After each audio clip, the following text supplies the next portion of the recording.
Al-Ja'fari at the UN Security Council stresses that the Syrian media is targeted because of its role in exposing the true reality of the armed terrorist groups.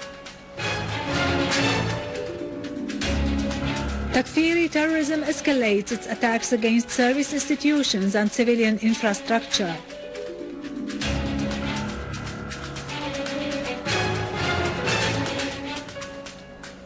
Egyptian army confiscate weapons and ammunition in Sinai and Port Said.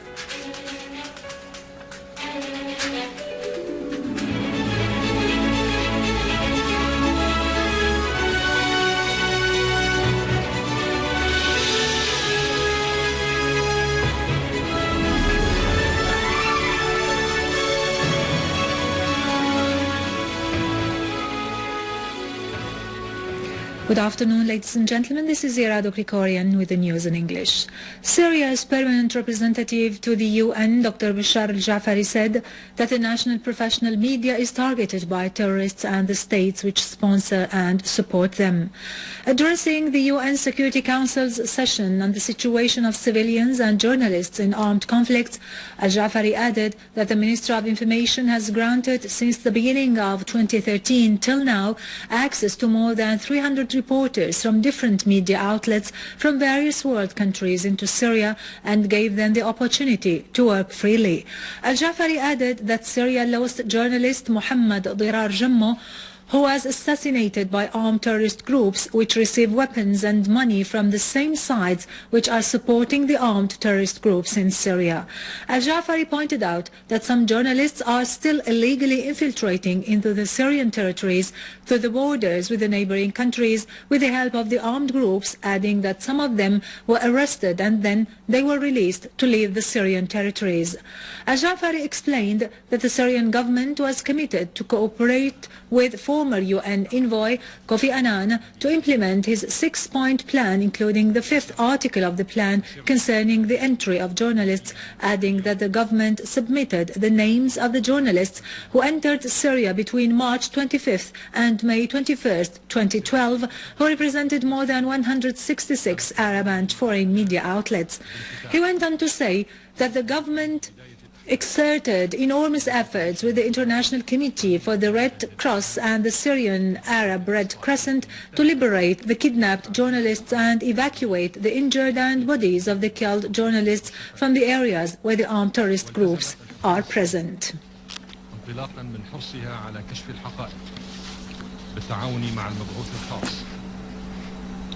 Iranian Foreign Ministry spokesman Abbas Araqchi dismissed as groundless the allegations on Iran's sending weapons to Syria through the Iraqi airspace. Araqchi stressed in a statement to the press about what have been reported on Iran's sending weapons to Syria across the Iraqi airspace, stressing that these allegations were raised by those who are deliberately arming and training terrorists against the Syrian people and government with the aim of hindering the international community's efforts to find a political solution to the crisis in Syria.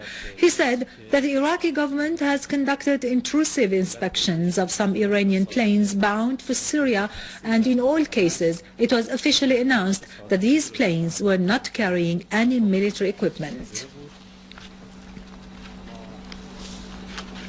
The commander of the land force in the Iranian army, Brigadier Ahmad Rida Bordestan, said that new stimulation devices and Scorpion personnel carriers would be ready to use by the end of 2013. He referred that the Iranian armed forces is also working on the project of modernizing and developing Nazihat rocket. He added that preparations were completed to carry out the military exercises for the armed and artillery forces southeast of the country.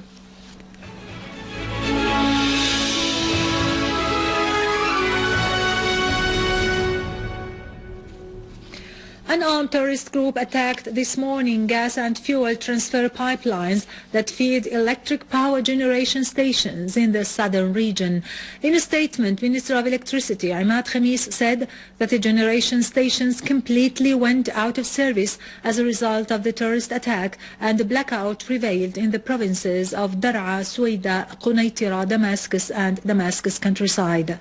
Khamis pointed out that about 20% of the southern region's need from electricity electricity were ensured, asserting that the Ministry of Petroleum and Mineral Resources maintenance workshops started rehabilitation works. Within the framework of targeting media institutions and journalists, terrorists threw a bomb on the radio and TV center in Homs, causing the wounding of 2 journalists and huge material damage to the building. Another mortar bomb was launched into the vegetables market in An-Nazha area, causing the wounding of a man and huge material damage to cars and nearby buildings. A third bomb was thrown by terrorists on a residential building near the church of Mar Afram in Al-Adawiya neighborhood, but no casualties were reported. Meanwhile, 3 people were killed and several others wounded as a result of a terrorist attack with a mortar bomb that fell on a school in a Dablan neighborhood where scores of displaced families are taking refuge there. A top-ranking security source said that the Jordanian desert forces arrested 12 Somalis who were trying to infiltrate illegally into Syria. News sources confirmed that hundreds of Arab and foreign terrorists were able to enter Syria illegally to join the armed terrorist groups and commit acts of murder and robbery against the civilian population. Dozens of local residents organized a protest in the city of Al-Arish in front of a security headquarters, condemning the state of security lawlessness spreading north of Sinai and the repeated attacks against Egyptian police centers by armed terrorist groups. Protesters called on security authorities to punish those who violate laws and confiscate the weapons of gunmen in several areas. Egyptian security authorities, meanwhile, arrested 10 gunmen and confiscated weapons and explosives in the governorate of Al-Qalyubiyya.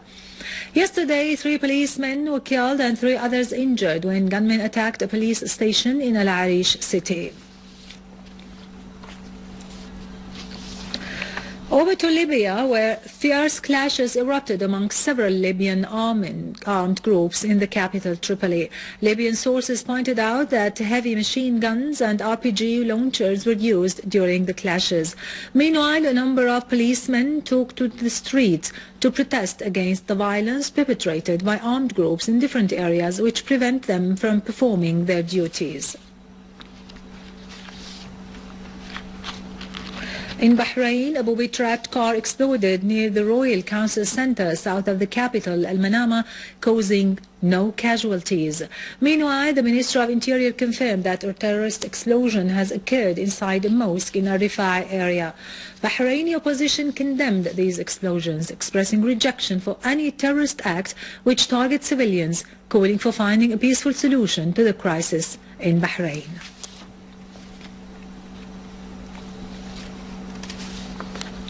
Now over to latest business and market news, but after a short break. Stay tuned.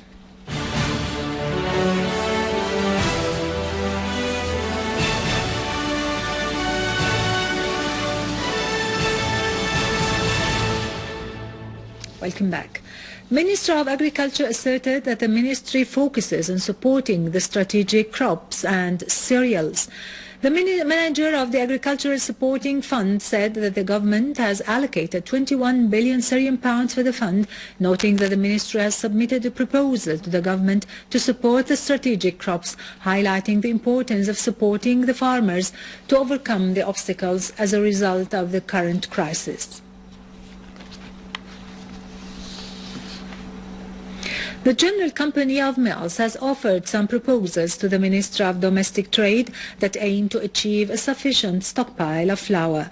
The proposals include increasing the flour production to reach 85%, as this rate will achieve more than 2,000 tons per month, highlighting that the increase of the production rate will prevent flour smuggling.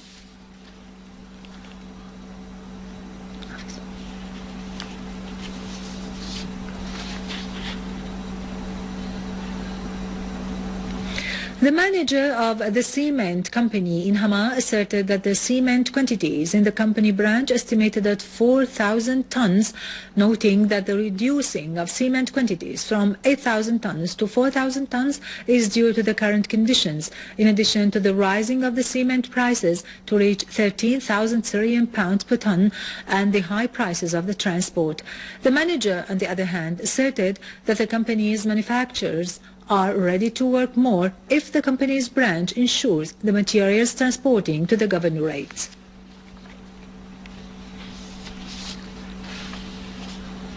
The U.S. crude oil traded near the highest price in a week after U.S. crude inventories dropped to the lowest level since January.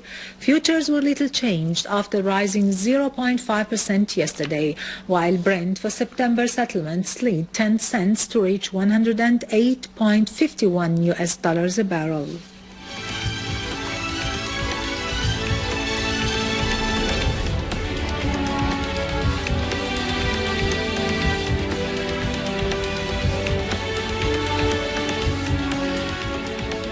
European stocks were little changed as Federal Reserve Chairman prepared for a second day of testimony to Congress. US index futures were also little changed, while Japanese shares rose, with the Topix index climbing for a fourth day.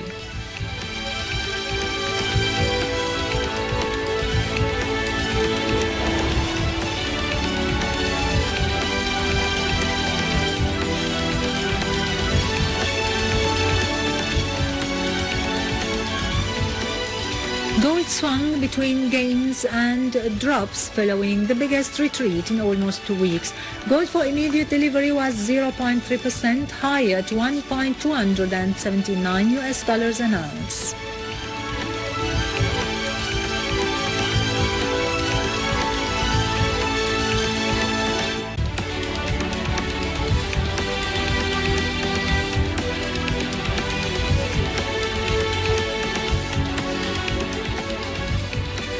Finally, the US dollar strengthened before data show that the economists say will signal improvement in the US job market, boosting the case for Federal Reserve Chairman to reduce his currency debasing stimulus program.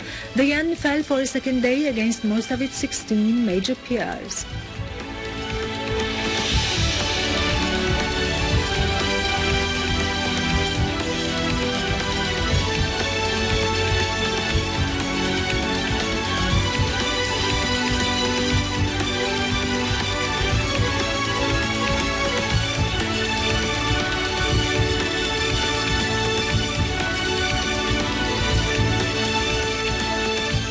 With this, we end our news for today. Thank you for watching. For more details about Syria and the region and to view this bulletin again, you can always visit our site in English, syriaonline.sy. Till next Saturday, all the best.